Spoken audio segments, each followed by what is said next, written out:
জুলুম এটা এমন একটা জঘন্যতম কাজ।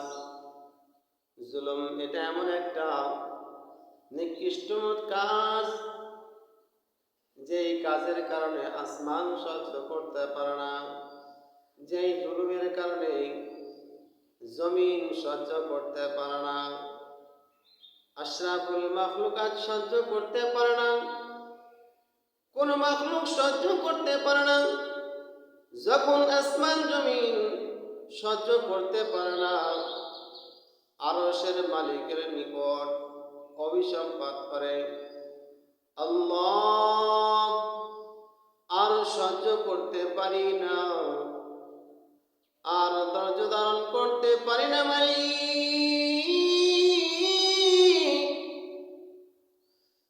এই জুলুমের, এই অত্যাচারের শাস্তি আর ভোগ করতে পারছি না রে মালিক। ও মালিক, তুমি আর বিচার করো। যখন এইভাবে আসমান জমিন মালিকের নিকট মামলা দায়ের করে দেয়, অ্যাপ্লিকেশন করে, দরখাস্ত করে, তখন আসমানের মালিক আর সহ্য করতে পারেন না, তিনি পাকড়াও করে ফেলান। আমার মুসলমান ভাইরা, আল্লাহ রাব্বুল আলামিন ইতিহাস হিসেবে কুরআনুল কারীমের মধ্যে আল্লাহ তাআলা জানাইয়া দেন, কাবিল হাবিলের উপরে জুলুম করেছিল, টিকতে পারে নাই, চির জাহান্নামী হয়ে গেছে। নূহ আলাইহিস সালামের সন্তান কেনান, সেও জুলুম করেছে, নবী নূহ আলাইহিস সালামের সঙ্গে বেয়াদবি করেছে, আল্লাহ তাআলার দ্বীনের সাথে বেয়াদবি করেছে, আল্লাহ তাআলার সঙ্গে বেয়াদবি করেছে। আল্লাহ তাআলা নূহ আলাইহিস সালামের সন্তান কেনানকেও ধ্বংস করে দিয়েছে। আল্লাহ তাআলা এই জুলুম সহ্য করতে পারেন নাই। হযরত ইব্রাহিম আলাইহিস সালাম, তিনি একজন জলিলুল কদর পয়গম্বর ছিলেন। তিনি এমন একজন পয়গম্বর যাকে আল্লাহ তাআলা খলিল উপাধি দিয়ে দুনিয়াতে প্রেরণ করেছেন। খলিল বলা হয় অন্তরঙ্গ বন্ধু, কোন রকমের কমতি থাকে না। আল্লাহ তাআলা যেমন মহব্বত করেছেন, আল্লাহ তাআলা যেভাবে মহব্বত করেছেন ইব্রাহিম আলাইহিস সালামকে, অনুরূপভাবে ইব্রাহিম আলাইহিস সালাম আল্লাহ তাআলাকে মহব্বত করতেন, ভালোবাসতেন। আল্লাহ তাআলাকে ভালোবাসার অর্থ কি? আল্লাহ তাআলার ভালোবাসার অর্থ হলো আল্লাহর হুকুম পুঙ্খানুপুঙ্খানুভাবে আদায় করা। সেই পয়গম্বর হযরত ইব্রাহিম আলাইহিস সালামের সঙ্গে নমরুদ বেয়াদবি করেছিল। কতবার দাওয়াত দিয়েছে নমরুদকে, নমরুদ মানে নাই। তার রাজত্বের অহংকারে, সম্পদের অহংকারে ইব্রাহিম আলাইহিস সালামের সঙ্গে বেয়াদবি করেছিল। আর সেই বেয়াদবির ফলে আল্লাহ তাআলা সহ্য করতে পারেন নাই। হযরত ইব্রাহিম আলাইহিস সালামের সঙ্গে বেয়াদবির কারণে নমরুদকে আল্লাহ তাআলা এমন শাস্তি দিয়েছেন। ইতিহাসের মধ্যে পাওয়া যায়, নমরুদকে আল্লাহ তাআলা 800 বছর রাজত্ব দান করেছিলেন। 800 বছর রাজত্ব দান করেছিলেন। এই রাজত্বের মধ্যে 400 বছর সে ভালো ছিল। মাখলুকের প্রতি, আশরাফুল মাখলুকাতের প্রতি, আল্লাহ তাআলার বিভিন্ন মাখলুকের উপরে, এমনকি হযরত ইব্রাহিম আলাইহিস সালামের উপর টর্চার করেছিল। ইব্রাহিম আলাইহিস সালামের সঙ্গে বেয়াদবি করেছিল, অগ্নিকুণ্ডের মধ্যে নিক্ষেপ করেছিল। আল্লাহ তাআলা তার এমন ভাবে শাস্তি দিয়ে দিলেন। 400 বছর রাজত্ব করেছে, অহংকার করেছে, আর 400 বছর তাকে আল্লাহ তাআলা এমন রোগের মধ্যে নিপীড়িত করলেন। আমরা জানি একটি ন্যাংরা মশা দিয়ে তার এই দুনিয়ার থেকে বিদায় দিয়েছেন। আর এই ন্যাংরা মশার বয়স ছিল 400 বছর। এই 400 বছর নমরুদকে জ্বালাইতো, মগজের মধ্যে ঢুকে গেছে।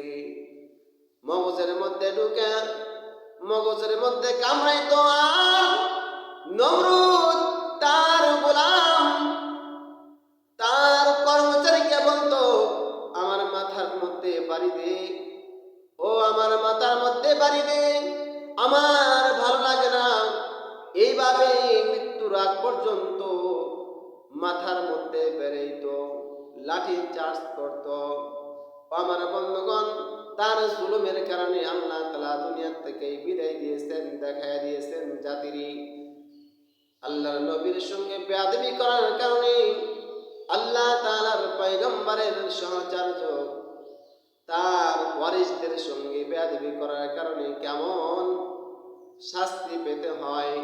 শুধু তাই নয়, হযরত মুসা আলাইহিস সালামকে প্রেরণ করেছিলেন দ্বীনের দাওয়াত দেওয়ার জন্য।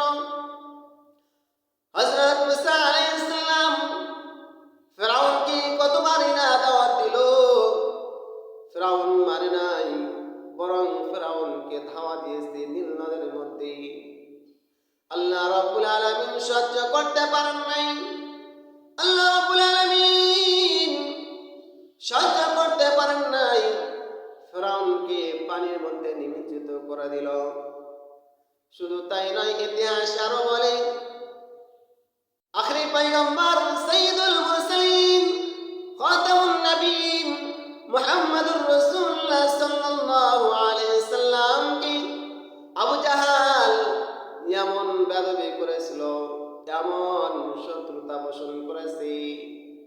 আল্লাহর নবী রাসূল সাল্লাল্লাহু আলাইহি সাল্লাম আবু জাহালের জুলুমের কারণে, তার বেয়াদবির কারণে বাধ্য হয়ে গেলেন জন্মভূমি পরিত্যাগ করার জন্য। আল্লাহ তাআলার পারমিশনে মক্কা ছেড়ে মদিনায় চলে গেলেন। আল্লাহর নবী মক্কা থেকে মদিনায় চলে যাচ্ছেন। মক্কার গাছ বৃক্ষ, পাহাড় পর্বত, এমনকি সব মাখলুকগুলো কান্নায় ভেঙে পড়ল।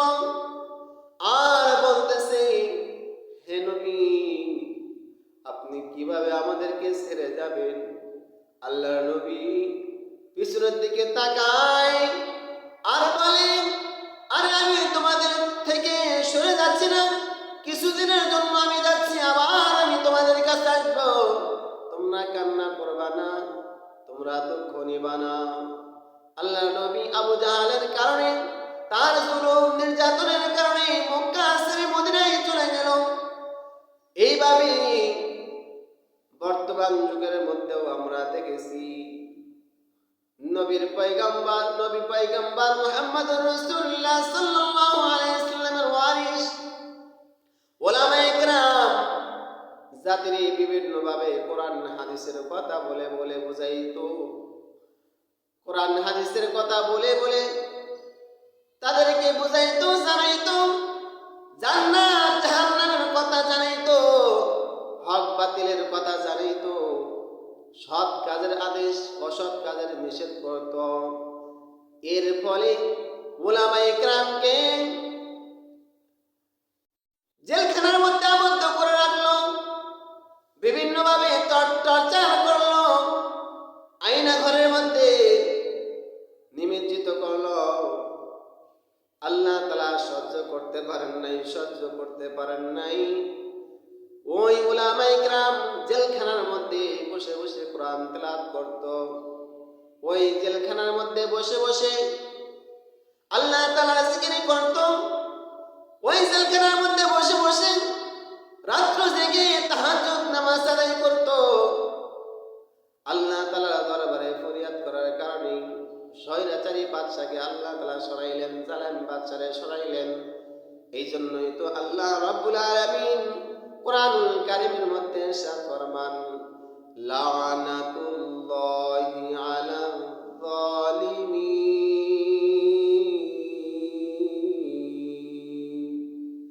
আমার মুসলমান ভাইরা,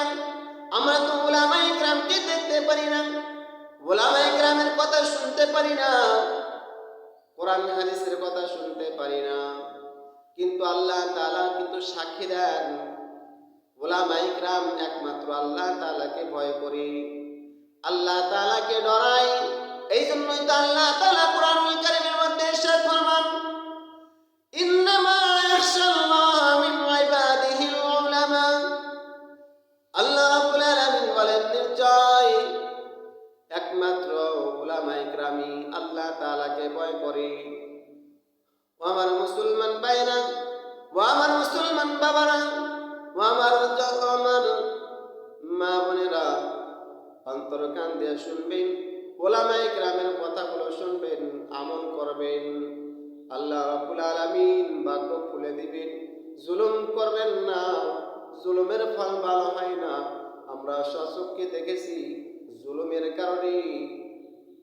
কারণে আল্লাহ তাআলা এমন লাঞ্ছিত অপদস্থ করেন যা সহ্য করার মতো নয়।